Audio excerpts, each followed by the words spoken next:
অনেক দিন পর আবারও একটা গেট টুগেদার হলো আমার মামার বাড়ির সদস্যদের সঙ্গে, এবং সেটাও হলো আমাদের বাড়িতে। আমার মামাতো বোনের হাজব্যান্ড গোপাল থাকে দুবাইতে। ও প্রতি 3 মাস অন্তর অন্তর বাড়ি আসে। প্রতিবার বাড়ি আসার আগে গোপাল এবং আমার হাজব্যান্ড মিলে কিছু না কিছু একটা প্ল্যান করে রাখে। এর আগের বার আমরা দীঘা গিয়েছিলাম, আর এবার প্ল্যান করা ছিল মাতপুরের মনসা মন্দির যাওয়ার। আমরা অনেকবার ওই মনসা মন্দিরে গেলেও আমার মামার বাড়ির সদস্যরা কখনো ওখানে যায়নি, তাই সবার ইচ্ছা ছিল ওই মন্দিরে যাওয়ার।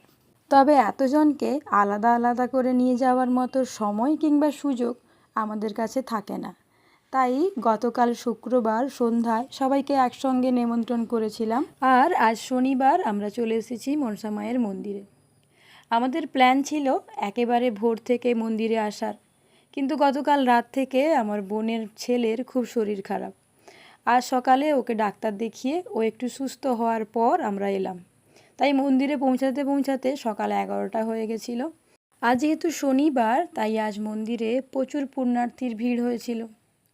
এই গরম আর রোদের মধ্যে আমার ছোটদা এবং বৌদি তাদের মনস্কামনা মায়ের কাছে জানিয়ে দণ্ডি কেটে পুজো দিল।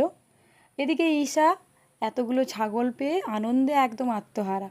কোন ছাগলের দাঁড়ি ধরে টানছে, কোন ছাগলকে কোলে তুলে নিয়ে ঘোরাচ্ছে, এই সবই করছে।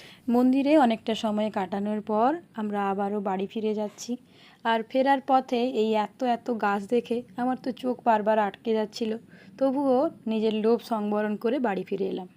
তারপর যে যার এক এক করে বাড়ি ফিরে গেল, আর আমার ঘরটাও ফাঁকা হয়ে গেল। এভাবেই আমাদের দিনটা কাটলো। আর এটাই ছিল আজকের মিনি ব্লগটা কেমন লাগলো অবশ্যই কমেন্ট করে জানাবেন, আর ভালো লাগলে একটা লাইক করে দেবেন। তাহলে চলুন আজকের